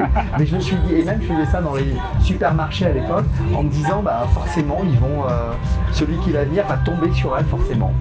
On y va? Merci beaucoup. Merci pour tout. Merci pour votre accueil. Au revoir. Hop. Allez-y, Roland. Merci. Hop. Bon alors, on se déplace en métro ce soir. Ah bah oui. Parce que en fait, vous, ce qui est bien, c'est que quand l'émission se terminera, vous commencerez à travailler. Oui. C'est ce que j'ai fait quasiment depuis septembre. Ouais. Du lundi au jeudi soir, j'ai commencé après une journée de travail, de travail d'avocat ou d'écriture, puisqu'on écrit là actuellement la suite de Ma mère Dieu et Sylvie Vartan. D'accord. On écrit avec Pascal Elbé. Et il va y avoir une suite alors? Oui, parce que j'avais écrit un autre livre. Voilà, j'avais écrit le livre derrière qui était Ma mère Dieu et Lizzie, et j'avais écrit Bonne fête des mères papa. Et on va adapter ces 2 livres à l'écran. Et avec le talent. Les deux en 2 films? En un film, je crois. Film. Voilà. Et avec le talent de Pascal Elbé. Donc on coécrit cette fois. Et puis j'ai mon cabinet d'avocat avec, évidemment, avec mes clients, artistes aussi, auteurs, acteurs, producteurs. Et donc la journée est longue. La journée est longue et je finis à 1h du matin après. Métro, on y entre. C'est... En revanche, on parle pas aux inconnus. C'est vrai. C'est vrai qu'elle vous répétait ça maintenant? Elle me l'a répété même quand je suis devenu avocat. Quand je prenais le train pour aller plaider avec des clients, j'ai essayé de baisser le volume de mon portable parce qu'elle me dit « n'accepte rien, même pas un bonbon chez nous ». J'avais honte, mais honte. Et je ne pouvais même pas lui répondre parce que mon client était en face de moi. Et donc évidemment, dans le métro, je m'empresse maintenant à parler à tout le monde. Et ce qui est assez marrant, je crois que c'est l'une des phrases les plus drôles du film, c'est quand elle vous lui dites mais arrête de me dire ça, et vous lui dites, elle vous dit mais je comprends pas pourquoi tu veux parler à des inconnus. C'est vrai, parce qu'elle avait une logique qui nous échappait à tous. Oui. Je pense que ça doit rendre fou, mais je ne veux pas parler à des inconnus. Oui. Mais le métro, moi c'était la liberté. Pour moi, j'étais à Roissy, dans le métro, c'était l'avion. Pouvoir prendre le métro tout seul. Alors c'est pas celui-là. Ah, j'ai plus de. C'est bon, vous avez le badge. Je dois en avoir un autre. Attendez. Julien, est-ce que c'est bon? Ouais. Julien, il a tout. Voilà. Voilà. Et puis le métro, c'était un peu le symbole. Donc on va jusqu'à Javel, hein, c'est ça? Javel, oui, Javel, c'est très bien. Le métro, c'était un peu le symbole de votre normalisation. C'était le transport du futur pour moi. J'avais l'impression de prendre un jet. J'étais jamais sorti de chez moi, même pas en voiture, je crois. J'avais pris le métro quelquefois avec ma maman, mais j'étais le prendre tout seul. C'était incroyable. L'odeur de ce métro, c'était l'odeur de la liberté. Oui, c'est vrai qu'on peut-être qu'on va aller au bout comme ça, on sera maintenant. Oui, c'est vrai que là, on n'est pas en odorama avec la caméra, mais il y a cette odeur du métro. Oui, il y a l'odeur du métro. Moi, par exemple, je ne suis pas parisien. Enfin, maintenant, si, mais je venais à Paris. L'odeur de Paris, c'était ça. Oui, le métro. Et moi j'adore. D'ailleurs, je suis pas sûr que ce soit très bon pour la santé, mais bon. On n'y pense pas. Mais moi, je me déplace à Paris en vélo. Ouais. Mais quand c'est vraiment trop loin, je prends le métro. J'ai toujours des cartes métro parce que j'adore prendre le métro. Vous avez toujours grandi et vécu à Paris? Oui, je suis né à Paris. Mes parents ont réussi à avoir un appartement à Paris grâce à ma naissance. Ah oui, c'est vrai, c'est ce qui est expliqué au début du film. Et vous dites que votre mère, elle ne voulait pas dire que vous pouviez habiter en banlieue. Ouais. Et donc on habitait Porte de Choisy, et ma mère descendait à Porte d'Italie, une station avant la Porte de Choisy, qui était quasiment le terminus. Et avec mes frères, on disait maman, il y a le métro Porte de Choisy à côté de la maison. C'est trop la banlieue chez nous. On va croire qu'on habite en banlieue. J'ai dit mais qui va nous demander où on habite? On descend. La logique. Logique à part. Voilà, comme ça quand vous demandez où vous habitez, vous dites Porte d'Italie. C'était Paris. Mes parents avaient un rêve, c'est que venir en France pour que leurs enfants aient une meilleure vie. Ils pensaient qu'au Maroc, ça allait être compliqué de faire des études. C'est marrant parce que c'est vraiment les métros de l'époque. Ah oui, c'est là, oui. Mais on se met ici, tous les deux. Ouais. Comme ça, Julien peut se mettre en face de nous. C'est vraiment le métro de l'époque avec les... Oui, pour mes parents, c'était important de nous donner une chance de pouvoir faire des études, d'être dans un pays que ma mère appelait civilisé par rapport au Maroc à l'époque. Alors Dieu sait qu'elle adore au Maroc, mais c'était important. Donc ils sont venus, ils avaient 18 ans, ils n'avaient pas grand-chose, pas beaucoup d'argent, enfin très peu d'économies. Ils ont mis toutes leurs économies avec le frère de mon père dans un hôtel-restaurant dans le Marais, rue François Miron, où ils louaient les chambres et ma mère cuisinait avec sa sœur au restaurant. Mais simplement ma tante a eu 10 enfants, ma mère en a eu 6, les chambres elles étaient toutes occupées, on ne pouvait plus les louer. Donc ils ont été obligés de vendre cet hôtel. Parce que vous avez grandi dans une famille pieds noirs? Oui, pieds noirs, juif du Maroc. Ouais. Mon grand-père était rabbin, d'où cette appétence de ma mère pour les prières, pour la croyance très forte. Elle implorait tous les saints, elle était persuadée qu'elle était l'adjointe de Dieu et que Dieu allait lui répondre. Et puis quand elle a reçu la carte postale, elle a montré à mon père qu'elle avait eu raison. On a parlé de votre mère, on a parlé de Sylvie Vartan, on n'a pas parlé de la personne qui est entre les deux au milieu du titre du livre et du film, Dieu. Ouais. À quel point Dieu est majeur dans votre construction là aussi? Pour vous, enfant, pour vous, jeune adulte et pour vous maintenant. Est-ce qu'il y a toujours la même place et la même importance? Oui, parce que Dieu, vous savez, on met une kippa. Ça veut dire l'humilité. On met une kippa, c'est pas pour emmerder qui que ce soit, c'était juste pour montrer à Dieu qu'on se couvre la tête, parce que Dieu est au-dessus de nous. Et cette croyance, c'est ce qui donne cette humilité dans la vie. C'est ce que j'ai essayé de transmettre, c'est ce que mes parents m'ont transmis, c'est ce que j'essaye de transmettre à mes enfants. Cette humilité, elle est importante parce que vous pouvez être en haut, vous pouvez redescendre d'un seul coup en bas, on le voit autour de nous tous les jours. Et si on ne fait pas du bien, si on n'agit pas selon les préceptes de Dieu, c'est-à-dire la bonté, le partage, la tolérance, la bienveillance, le fait de ne pas dire du mal de l'autre, le fait... on n'est pas tous parfaits, évidemment, et c'est très difficile. Mais si on a présent en tête ça vous donne quand même une assez belle vie. Et je m'en suis aperçu. Est-ce que c'est... Là, vous me parlez de morale, presque. Est-ce qu'il y a une question spirituelle? Est-ce que ça vous porte? Moi, j'ai très peur de Dieu. J'ai très peur. J'ai une peur viscérale de mal faire, j'ai peur de la punition, j'ai peur de ce qui pourrait m'arriver, de ce qui pourrait arriver surtout à ceux que j'aime.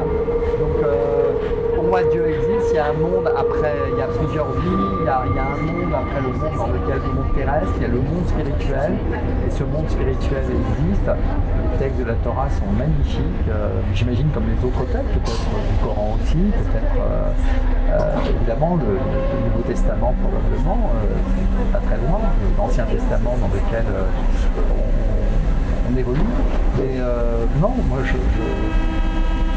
la religion est très importante dans ma vie, le respect des textes religieux et des préceptes est très important, mais dans un respect de tous. Hein. C'est rare d'entendre encore des gens dire clairement, pour moi, Dieu existe et il y a une vie après, un monde. Maintenant, souvent les gens adaptent la religion à ce qu'ils pensent, à ce qu'ils... C'est pas facile d'adapter parce que on en fait un peu ce qu'on veut. Alors de toute façon, on s'adapte un peu parce que évidemment, je ne suis pas à la lettre. Si je suis à la lettre, je ferais par exemple le Shabbat, je me couperais du téléphone, de la télévision, de la voiture. J'essaye de me couper un peu, mais je fais pas tout. Mes enfants le font évidemment. Les plus jeunes le font plus que moi. Mais moi j'ai cette conscience de parler de moralité, mais oui, Dieu est moral, c'est une moralité, c'est important d'avoir Dieu parce que je pense que ça nous oblige à avoir un bon comportement. Cette peur de la punition nous oblige, c'est triste peut-être de le penser, mais ça nous oblige à avoir un bon comportement. Et voilà, moi j'ai été élevé comme ça, et puis j'ai eu la chance de voir que Dieu existait, parce que voilà, j'ai eu ce miracle, et j'en ai eu d'autres d'ailleurs. Là aussi c'est intéressant, vous dites, Dieu, croire en Dieu nous permet d'être meilleurs. Aujourd'hui on est dans une société qui est laïque, c'est une chose, et qui a tendance à être athée, et donc qui considère et qui pense que Dieu est plutôt négatif dans la construction et le développement de l'humanité. Moi, Dieu nous donne une grande tolérance. Et donc, je regarde le monde et je suis extrêmement tolérant. J'essaie de ne pas avoir de jugement sur les comportements des uns et des autres. D'ailleurs, en étant avocat, on ne peut pas avoir de jugement. Ouais. On est obligé de défendre tout le monde. Donc, je me dis que c'est une chance dans la vie. Je vois les gens qui ne croient pas en Dieu. Ils sont beaucoup plus malheureux que ceux qui croient. Ah, vous croyez ? Bah oui, parce que croire en Dieu, c'est de te dire que c'est l'espoir d'être heureux demain. Et ça vous... C'est comme celui qui croit qu'il va gagner au loto alors qu'il n'a peut-être pas joué, enfin en l'occurrence pour ceux qui jouent. Toute la semaine où il a joué, il est persuadé, il n'est pas persuadé, il espère gagner au loto, c'est un peu ça, Dieu. C'est-à-dire que on peut gagner le gros lot dans la vie, le gros lot de la vie, de la rencontre,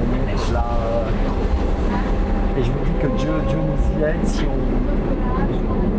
on agit bien. Il y a des chiffres officiels sur la montée des actes antisémites en France. Est-ce que vous le ressentez ? J'ai jamais ressenti, moi, personnellement. D'abord, je me suis jamais caché de mon judaïsme, judaïsme fervent, mais encore une fois, judaïsme fervent dans le respect de toutes les autres religions que j'adore. J'adore parler avec des musulmans, de leurs croyances, j'adore partager avec eux leurs fêtes, parce que dans l'univers, dans cet HLM où nous étions, il y avait tous les voisins, toutes les voisines de toute origine, Oui, mais et on fêtait les fêtes des uns des autres. ça, en Grèce, ça a 50 ans. Oui, ça a 50 ans. Et c'est Mais encore possible aujourd'hui? moi, oui, je m'aperçois que c'est encore possible, parce que aussi, si on a un regard bienveillant sur les autres et sur les autres qui sont différents de nous, et on se nourrit de cette différence, ben, je trouve que c'est une forme de respect qui fait que moi je n'ai jamais été attaqué parce que j'étais juif. On ne m'a jamais dit ça juif, j'ai une chance inouïe. On ne m'a jamais dit ça juif. Et je vois aujourd'hui, je ne suis pas du tout un enfant de cœur, je vois aujourd'hui la jeunesse qui est attaquée du fait de la religion, notamment du judaïsme. Je vois des rabbins parce qu'ils ont une kippa, je vois des religieux et je suis d'une tristesse infinie, mais je n'arrive pas à croire. Pour moi, c'est des faits isolés. Je n'arrive pas à penser que c'est quelque chose Alors, fait sociétal et qui est systémique. Quoi. Évidemment, je ne suis pas aussi naïf que ceux qui étaient français à l'époque et juifs en 39-45 et qui pensaient que le fait d'être français les protégeait de leur judaïsme et de leur origine juive et qu'ils n'allaient pas être pour autant déportés. On a vu que la police, la Gestapo et la collaboration avaient permis tout ça. Donc, mais malgré cette période noire de ces générations passées, moi je me dis que plus on sera différent et plus on se respectera. Et je pense que les Juifs ont leur place en France. Est-ce que ça vous inquiète, pas pour vous, mais pour vos enfants? Oui. Je pense à mes enfants, à mes petits-enfants. Moi j'ai des petits-enfants qui sont en école juive aujourd'hui pour des raisons religieuses. Ils ont envie de suivre un enseignement à la fois laïque et un enseignement proche de des convictions de leur famille. Et oui, j'ai peur pour eux. J'ai peur. Ce qui me fait peur, c'est pas tellement contre les juifs seulement. Ce qui me fait peur, c'est le terrorisme en général. Le terrorisme contre les civils, le terrorisme comme moyen d'expression radical. Oui, ça me fait peur. Ça peut toucher les juifs comme ça peut toucher d'autres, évidemment. Évidemment, le conflit israélo-palestinien, Proche-Orient. Est-ce que vous vous sentez concerné par ce qui se passe entre Israël et les Palestiniens? Bien sûr. Est-ce qu'on veut vous ramener à ça, souvent parce que vous êtes juif et vous, au fond, vous dites moi, j'ai fondamentalement rien à voir avec ça? J'assume totalement. J'assume l'existence d'Israël, j'aime beaucoup ce pays. Je trouve que c'est une chance inouïe que ce pays ait pu voir le jour en 1948, à la suite de ce qui s'est passé, des pogroms et de ce qui s'est passé. Après 6 millions de morts de juifs, il fallait bien quand même que les juifs aient enfin un territoire pour être protégés. Donc j'assume totalement cette... Après, je suis comme tout le monde, je rêve de façon idéale, je rêve d'une paix sur ce territoire, je rêve que les Palestiniens vivent de façon autodéterminée, c'est-à-dire qu'ils puissent ne pas être administrés par des terroristes, comme c'est le cas, mais être administrés par des gens qu'ils ont élus, des gens une sorte de démocratie. Israël est la seule démocratie du coin. Et donc effectivement, elle inquiète tous les pays autour qui sont tous sauf démocrates. Ce sont pas des démocraties. Donc je comprends pourquoi Israël suscite autant d'inquiétude, mais je forme il n'y a pas un jour depuis avant le 7 octobre, et depuis le 7 octobre encore plus, il n'y a pas un jour où je ne me lève pas et où je prie, parce que je fais des prières tous les matins, comme une sorte de méditation, et où je prie évidemment pour l'existence d'Israël, et pour qu'ils puissent vivre en paix avec leurs voisins, dans un respect mutuel, dans une... voilà, mais c'est difficile de se dire que... Mais vous me dites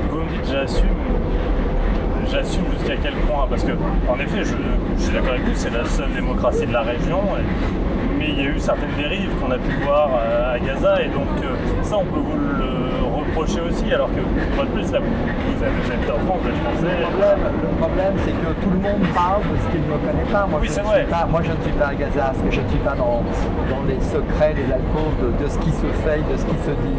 Ce que je sais simplement, c'est que il y a eu, au-delà de tout ce qui s'était passé avant, il y avait un massacre sans précédent le 7 octobre.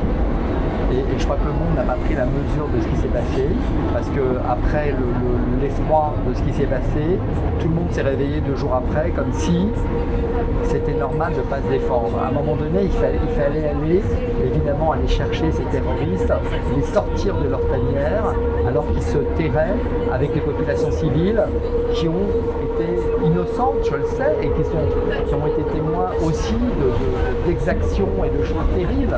J'en suis aussi touché que si c'était des juifs, évidemment. Mais comment faire? C'est-à-dire que moi, je ne suis pas un magicien, je ne sais pas comment combattre les terroristes. Le terrorisme n'obéit à aucune règle, à aucune logique. Ils ont une forme de frappe qui est insidieuse, qui est terrible. On l'a vu, ce qu'il a fait dans ce kibbutz au 7 octobre, qui était une fête pour la paix justement et le rassemblement des Palestiniens et des Juifs. Voilà ce qu'ils ont fait, et c'est quelque chose qui était préparé depuis des années. Donc ça veut dire qu'il y a une défiance totale. Donc comment faire? Je ne sais pas.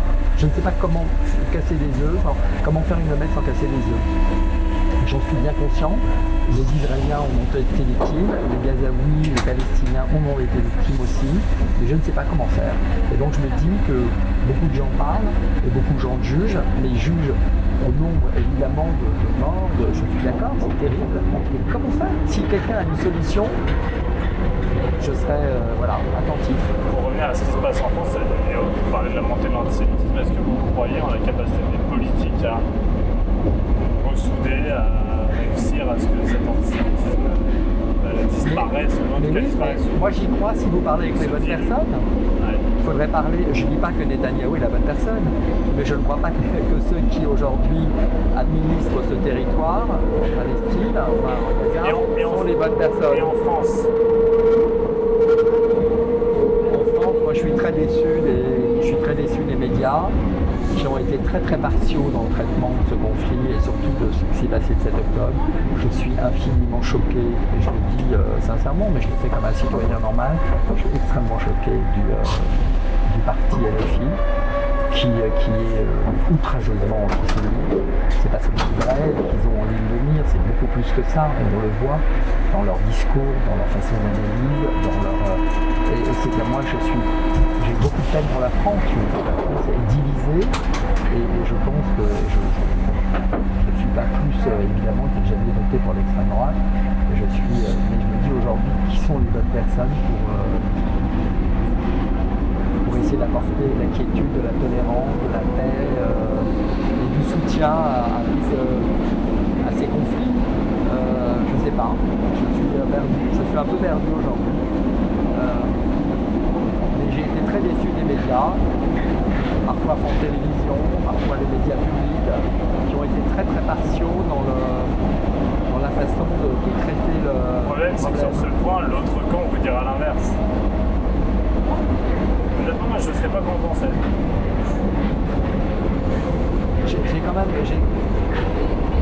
Je me suis dit que tout le monde avait, quand on jugeait ce qui se passait, personne ne rappelait ce qui s'était passé le 7 octobre. C'est-à-dire qu'on regardait que des actes et personne ne regardait les raisons de ces actes. Je ne dis pas que c'est de la légitime défense, mais ça s'y ressemble beaucoup quand même. Parce qu'encore une fois, vous ne parlez pas avec... je parle pas des peuples, du peuple lui-même. Je parle juste de ceux qui les représentent et qui sont... Enfin, on a bien vu en Iran ce qui s'est passé. Qui a parlé de l'Iran? On parle de la guerre, oui, en Iran, mais qui parle des femmes violées, des femmes qu'on empêche de vivre, d'exister, de s'exprimer? Et tous ceux qui ont été les premiers à venir parler de ce qui se passait à Gaza, de venir parler des morts et de ces violences, c'est indéniable. Mais on ne les a pas entendus depuis des décennies. Les Iraniens souffrent. On ne les entend pas, on ne les voit pas, on ne les comprend pas. Donc on voit bien là que LFI, par exemple, n'a jamais pris la parole pour parler de ces violences faites aux femmes. Comme d'ailleurs toutes ces femmes qui parlent des violences faites aux femmes en France, je les soutiens évidemment à toutes les fois, elles n'ont pas parlé une seule fois des violences faites aux femmes. Tous ces comédiens, tous ces gens connus n'ont jamais parlé des violences faites aux femmes, justement dans ce qui goûte le 7 octobre. On a vu des images terribles. Et donc je me dis, il y a bien aujourd'hui de poids de mesure, je ne sais pas. Et ça me désole, mais pour autant, je me sens On y va bien en France.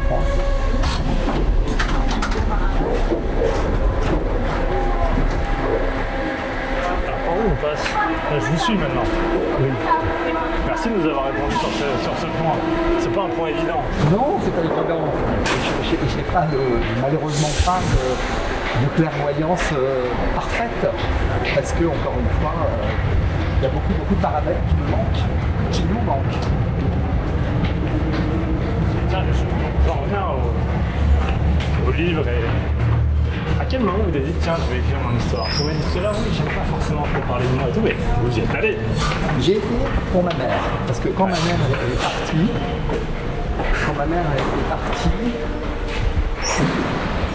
je ne lui ai pas dit merci. En fait, on vit avec les gens sans avoir conscience qu'ils nous ont fait. Merci beaucoup. Sans avoir conscience du bien qu'ils nous font. On pense que c'est normal quand il s'agit de nos parents, et en fait, c'est pas toujours normal. Et quand ma mère est partie, je me suis dit, est-ce que je lui ai dit merci? Et j'avais donc une urgence absolue, c'était de lui rendre hommage. Et donc, quand j'ai écrit ce livre, qui est une ode, vraiment, je pense à la maman, cette idée ne m'a pas quitté, et c'est comme ça que j'ai eu l'idée d'écrire ce livre. Il est venu facilement, naturellement, ou ça a été un effort? Ça a mis du temps. Il n'est pas venu facilement du tout. Parce qu'en fait, au moment où j'ai décidé de l'écrire, j'ai mis 1 an pour l'écrire. Et j'avais quasiment écrit les premiers chapitres quand j'ai rencontré l'éditeur, qui était Vincent Barba, de chez Editis Les Escales. D'accord. Et lui m'a dit, comment vous pensez, à quoi vous pensez comme titre? Je lui avais expliqué un peu mon parcours. Et je lui ai dit, écoutez, moi ma mère m'appelait Mchikpala. Et je pense que je vais l'appeler Mchikpala. Et entre parenthèses, je te donne ma vie. Et là, il m'a dit, Monsieur Pérez, vous comptez vendre ce livre où? Je lui ai dit, comment ça? Il dit, vous voulez le vendre dans les synagogues, non? Je lui ai dit, bah non. Il rigole, il dit, pardon, mais votre vie est un triptyque. C'est votre mère, ma mère, Dieu et Sylvie Vartan. Et c'est lui, c'est Vincent Barba, absolument, qui a trouvé le titre. Et j'ai filé chez Sylvie Vartan, je lui ai dit, écoute, voilà, je vais écrire un livre, une fois qu'elle connaissait l'histoire, je lui ai dit, écoute, je vais écrire un livre, mais simplement, ça inclut ton nom. Est-ce que ça te pose un problème? Et quand je lui ai donné le nom, elle m'a dit, ah non, oh là, non, ça fait putassier. Ah non, puis mon nom à côté de Dieu, c'est pas possible. Mais son mari est américain. Ouais. Et donc son mari lui a dit, what amazing title! À l'américaine. À l'américaine. Et donc, c'était parti.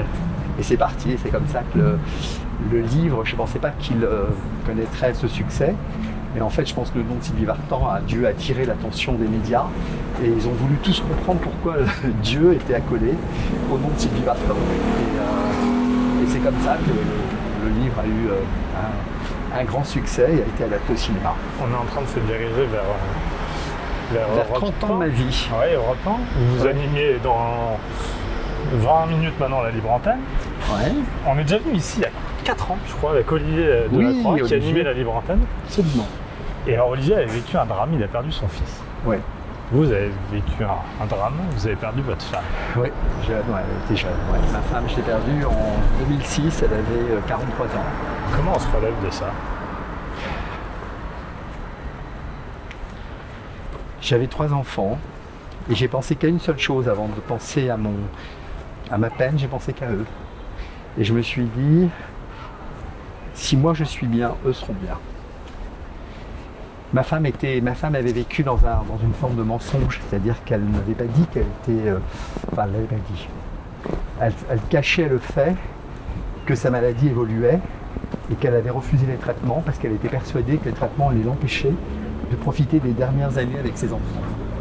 Et donc elle voulait rester debout. Et donc c'est un choix qui, je pense, n'aurait rien changé. Peut-être même si elle avait eu ce traitement, elle serait morte bien avant. Donc je pense que le choix qu'elle a fait était le bon choix, curieusement. Mais fort de ça, je me suis dit, j'ai pas le droit, il ne faut pas que ce soit la double peine pour mes enfants. De perdre leur mère et de perdre quelque part leur père qui se retrouve totalement désœuvré. Donc je leur ai dit à mes enfants, écoutez, il y a des personnes à qui on coupe, à qui on ampute un pied, mais qui gagnent des marathons. Ben, nous aussi, on va gagner un marathon, on a une jambe en moins, on a un bras en moins. Vous allez voir, on va gagner le marathon.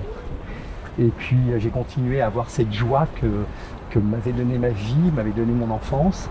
J'ai continué à mettre le masque du clown de façon permanente avec mes enfants. Et je crois que ça a marché. Est-ce qu'il faut penser tous les jours à elle? Oui. Ou est-ce qu'il faut essayer d'effacer progressivement?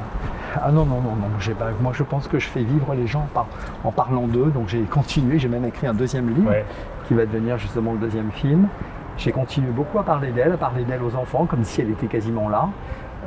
Et puis je me suis toujours posé la bonne question de savoir quand il y avait un choix à faire pour les enfants, quand il y avait une question de comportement d'un enfant, j'ai essayé de m'arrêter, de me dire qu'est-ce qu'elle aurait fait Lizzie ?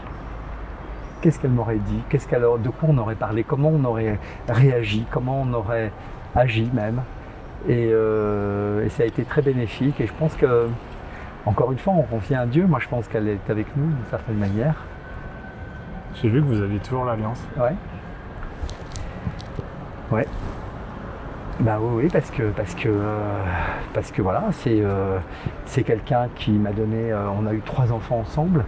C'est pas rien. Même si elle est partie, on a eu 17 ans de vie ensemble.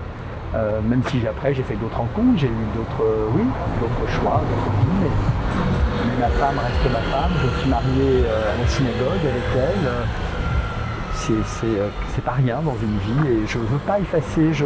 Moi je crois qu'on peut vivre avec les gens qui sont partis. On en parle à la Libre Antenne. Beaucoup de gens sont seuls après la perte d'un être cher. Et je leur dis, mais vous avez une chance inouïe, comme moi j'ai eu la chance. On a eu une chance inouïe d'avoir vécu avec la bonne personne pendant X années. Il y a des gens qui vivent avec la mauvaise personne pendant X années, qui sont dans une sorte de violence psychologique, qui ont du mal à partir pour 1000 raisons. Vous avez eu la chance de rencontrer quand même le bonheur, vous avez eu des souvenirs, je trouve que c'est comme de la vitamine qu'on a pris et qui nous tient. Moi j'ai encore cette chaleur de l'amour de ma femme, j'ai le soleil qu'elle était, le sourire qu'elle avait, le comportement incroyable, le fait que j'ai écrit un livre sur elle, j'ai continué à la faire vivre. Et pour mes enfants c'est important de se dire qu'on n'efface pas les souvenirs comme ça en claquant le doigt. Je pense que c'est important de se dire que ce qu'on vit est important et donc on ne peut pas l'effacer comme ça. Pour faire ce que vous faites là tous les soirs, est-ce qu'il faut avoir ressenti, vécu, peut-être plus intensément que d'autres, tout le monde a ses failles, ses blessures, ses douleurs, mais plus intensément que d'autres, plus charnellement la douleur, pour comprendre tous ces gens qui vous appellent le soir? Oui, je pense qu'il faut s'extraire totalement de sa vie aussi et de ce qu'on est. Il faut être totalement concentré, mais vraiment concentré sur les mots, parce que chaque mot de l'autre a un sens. Je suis pas psychologue du tout, mais je sais que les silences veulent dire quelque chose, les non-dits veulent dire quelque chose, les mots maladroits qu'on emploie veulent dire quelque chose, et donc il faut avoir une concentration, terrible pour pouvoir faire ça. Il le faisait très bien d'ailleurs, pour parler d'Olivier. Oui. Il l'a fait pendant 5 ans, Olivier. Et vous alors? Aussi. Moi ça fait 1 an. Je faisais pas mal de remplacements. J'ai remplacé Olivier à l'époque. J'étais un peu le joker officiel d'Olivier. Et puis quand Olivier est parti, ils m'ont proposé, j'étais fou de joie et je le suis toujours. Mais je me suis aperçu quand même que c'était un travail. C'est un travail on ne peut faire que ça normalement. Oui, vous nous avez dit. Voilà. Moi, je ne peux pas faire la journée et le soir venir ici, passer 2h30 en direct, même si vous allez voir l'équipe est top, mais c'était compliqué. Ce que j'ai fait, ce que j'ai fait pendant 1 an. Hélas, je ne pourrais plus le faire comme ça. Physiquement, parce que c'est trop de travail, c'est trop tard le soir, ou psychologiquement? les deux. Ouais, psychologiquement, ça m'a quand même. Je pensais être blindé des émotions des autres et en fait, je le suis pas du tout. Ouais. Chaque histoire me bouleverse, chaque histoire C'est-à-dire que quand vous partez le soir à 1h du matin, vous rentrez chez vous, vous y repensez. Je dors pas avant 3h. J'arrive pas à dormir. Vous n'êtes pas comme un médecin qui est obligé de mettre une barrière parce que sinon il voit la misère et le malheur et la douleur tout le temps. Je suis très malheureux de ne pas pouvoir en parler à d'autres. Donc le lendemain au bureau, j'en parle comme à la machine à café, j'en parle à tout le monde. J'y tiens. On avait cette histoire de ce garçon qui allait chercher ses parents au Vietnam, qui les a pas trouvés, qui n'a pas toutes les réponses à ses questions. J'ai une autre personne qui m'appelle, qui pensait que la vie était magnifique. Elle devenait prof de yoga et elle découvre qu'elle a un cancer du poumon. Elle vient d'avoir une petite fille, sa vie s'effondre et elle doit chercher des forces mais surnaturelles en elle pour 5 ans plus tard être toujours en vie alors qu'on lui a dit que son cancer était incurable. Et voilà, ces parcours-là, ça vous questionne surtout parce que d'abord vous devez trouver les bons mots pour les aider, pour les accompagner, pour leur permettre aussi de se révéler. Mais après, moi je pensais qu'effectivement ça allait glisser sur moi et que j'allais rentrer chez moi, prendre un yaourt et me mettre sur mon lit pour dormir, après brosser les dents. Et ben en fait pas du tout. Ça marche pas comme ça. Je me brosse les dents, je pense à ça. Faut qu'on monte. Hein. Oui, il faut qu'on monte. Quelle heure il est là? Il est 20, il est 18. Ah oui, parce qu'il faut que... Concrètement, comment ça se passe? Les gens appellent soir par hasard? À partir de 18h, ils commencent à appeler pour demander à passer. Donc vous savez déjà les gens qui... Alors j'ai toujours un ou deux... J'ai plusieurs fiches qui sont faites, mais parfois les gens qui ont dit qu'ils allaient, on va les rappeler pour leur dire c'est bon. Ils dorment, donc on les a plus. Et donc il faut qu'on prenne finalement les gens qui vont appeler en direct. D'accord. Et en direct, parfois, je ne sais pas du tout ce qui va se passer. Parce que là, c'est le plus intéressant. Les premiers, je connais un peu. Oui, c'est intéressant. Parfois, c'est les gens qui ont pris des comprimés, qui parlent mal, parce qu'ils sont sous anxiolity. D'autres qui ont pris de boisson. Au départ, quand ils ont appelé à 19h, ils étaient très bien. Et puis à 22h50, ils sont comme ça, donc c'est compliqué. Il y a une question de la solitude beaucoup, non? Oui, solitude. Parce que c'est le mal d'une société qu'on n'arrive pas à régler parce qu'on ne la voit pas. Parce qu'en plus, on ne sait pas comment la régler. Et trouver des réponses à la solitude. C'est à la fois solitude et puis à la fois la rupture familiale. Ouais. Mes enfants ne me parlent plus, mon mari m'a quitté. Il y a des moments marrants quand même aussi. Parce que bon, là, de la manière dont vous nous le dites, c'est sûr que ça plombe un peu l'ambiance. Mais... Ah non, mais il y a des choses très joyeuses, il y a des histoires d'amour incroyables, il y a des histoires de vie. J'ai une femme qui ne pouvait pas avoir d'enfants et finalement elle en a eu 13. Et elle ne voulait pas du tout au début avoir d'enfants. Et au bout de 13 enfants, quand elle a vu qu'un allait se marier, elle s'est dit oh là là, mais qu'est-ce que je vais faire dans ma vie? Et elle est devenue femme de ménage avec une entreprise qui tourne à 15 personnes. Donc je trouve ça extraordinaire, c'est des histoires de vie, des parcours de vie. Bonjour. Voilà, on passe par là, c'est ouvert. Bonjour. Voilà, Florian et Julia.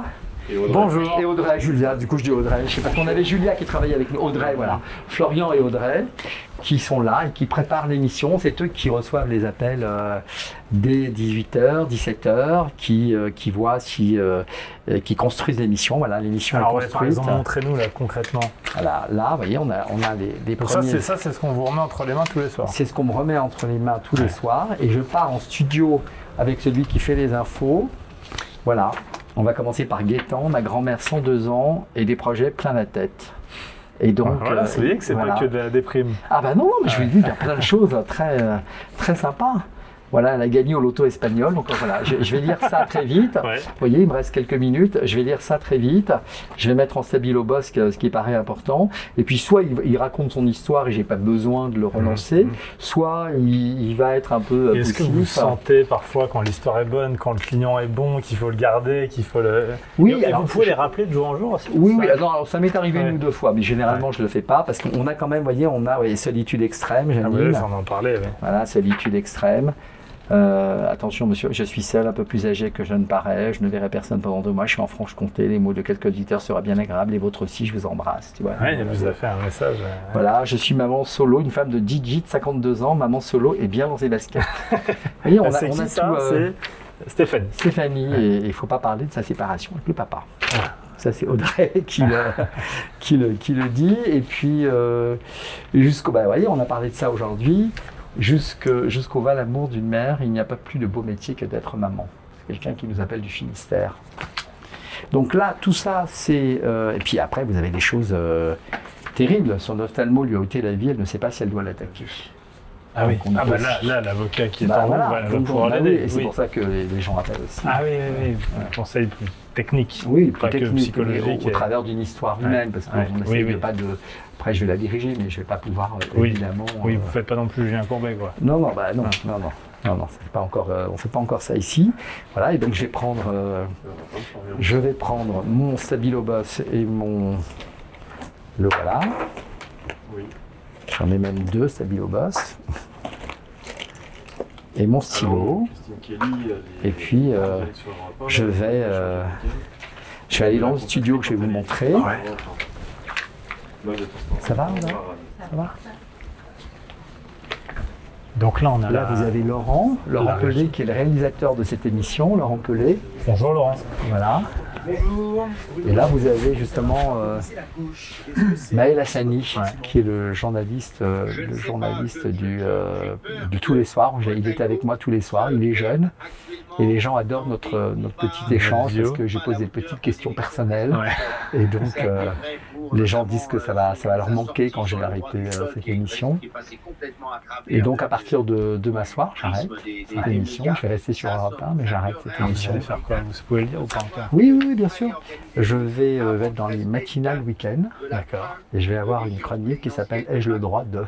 avec des sujets très actuels, avec des questions. Est-ce que j'ai le droit de dormir nu sur la plage, par exemple. Enfin, ça sera pour l'été, mais je comprends. Il y aura des choses plus en relation avec l'actualité. Qui vous remplace l'année prochaine ? Alors c'est en fait Valérie Darmon qui est déjà officielle le week-end. Elle faisait le vendredi, samedi, dimanche. Et là, du coup, elle a passé en semaine, elle est upgradée. Et elle va passer du lundi au jeudi. Elle est formidable. Les gens l'aiment beaucoup, Valérie. Donc ça va être plutôt bien. Ok. Donc là, ça commence dans combien de temps Ça commence exactement à 22h30. Ah oui, donc vous allez tranquillement. Voilà, dans cette minute, là, je vais juste regarder un tout petit peu. On vous laisse lire un tout petit peu. Je vais juste lire un petit peu. Oui, bien sûr. Puis nous, on va regarder. Oui. Tu pourrais aller m'acheter un Perrier ou quelque chose. Attends, je te donne ma carte. Tiens. Si tu peux en prendre 2. Est-ce qu'on peut encore vous poser quelques questions C'est Julien, c'est ça ? C'est Florian. Florian. Je peux vous poser quelques questions ou là ça va ? Je vais le petit micro. Tant qu'il n'y a pas d'appel, ça passe. Et alors, comment ça se passe ? Les gens appellent, là, continuent d'appeler maintenant ? Ils peuvent commencer à appeler, on a ouvert le standard il y a une petite heure. D'accord. Et donc ils peuvent déjà prendre contact avec nous pour intervenir dans la soirée. Et là, toutes les personnes qui sont sur les fiches de Roland, elles ont appelé dans la journée, elles ont appelé hier, elles ont appelé... Il y en a certaines qui ont appelé hier, il y en a qui ont appelé dans la journée, qui ont laissé un message, on a pu les rappeler et voir ça avec elles. Il y en a qui ont appelé hier, qu'on n'a pas forcément eu le temps de diffuser en direct parce qu'on a trop d'appels parfois.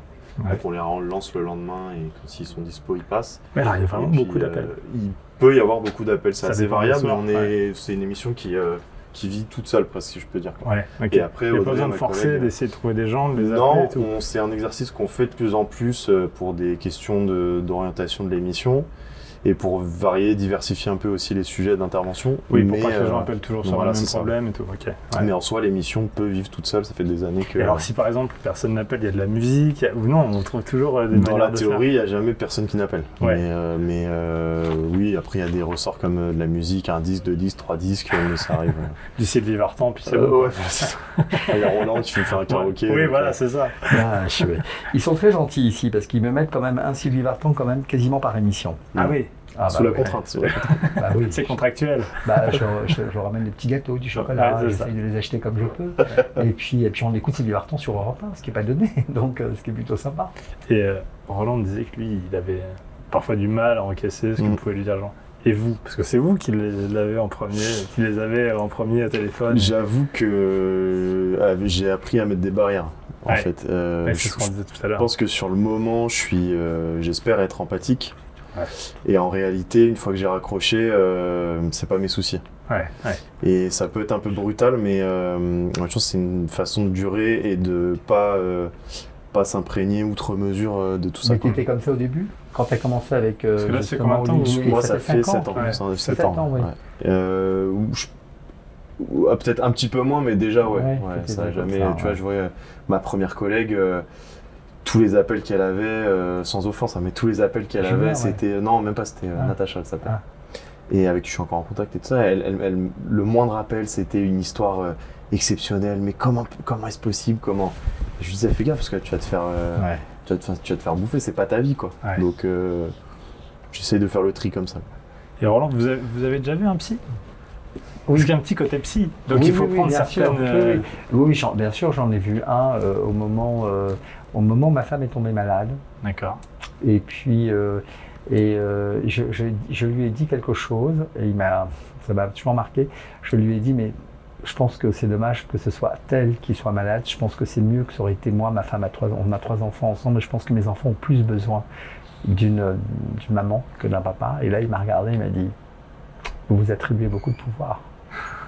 Et c'est là où je me dis, les psys sont forts quand même. Parce que ça m'a cassé d'un coup, quoi. J'ai compris cette culpabilité que j'avais.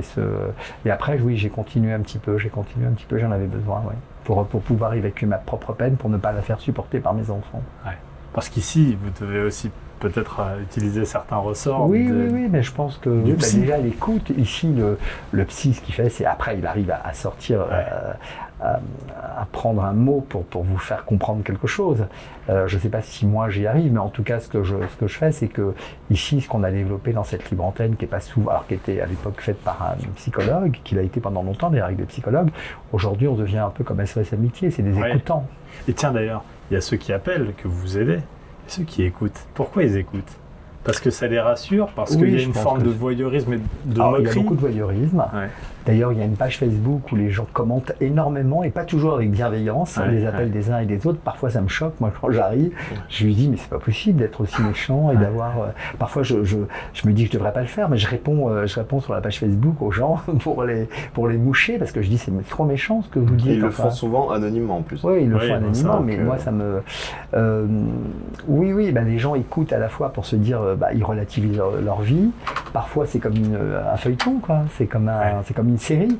Ils ont dit qui va appeler ce soir et qu'est-ce qui va se passer. Et c'est vrai que tous les soirs, on a plein d'histoires différentes. Donc ça les nourrit aussi. Voilà, je vais aller là. Bon, on va vous laisser. Alors, on va vous regarder prendre l'antenne quand même.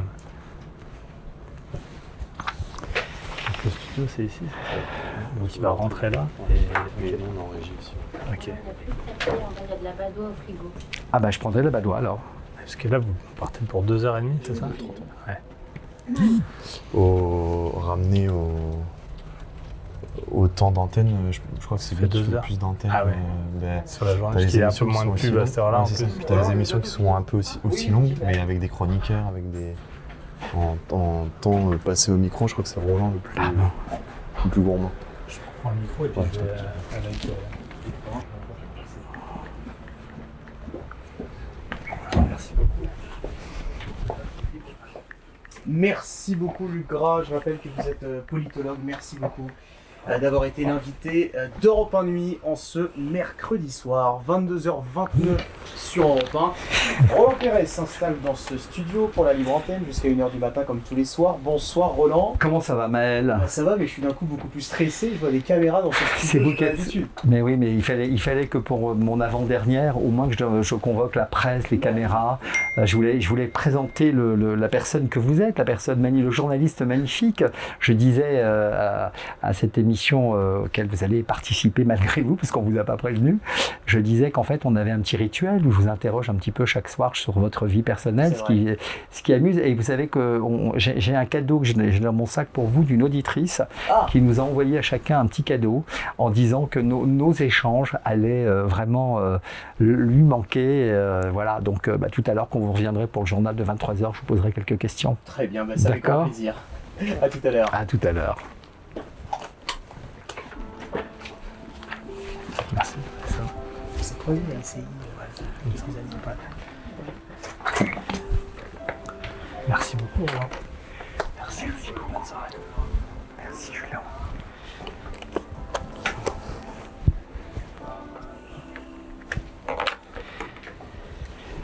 Bonsoir à tous. Merci d'être avec nous sur Europe 1. Nous sommes ensemble pour cette avant-dernière nuit ensemble sur Europe 1 dans cette libre antenne.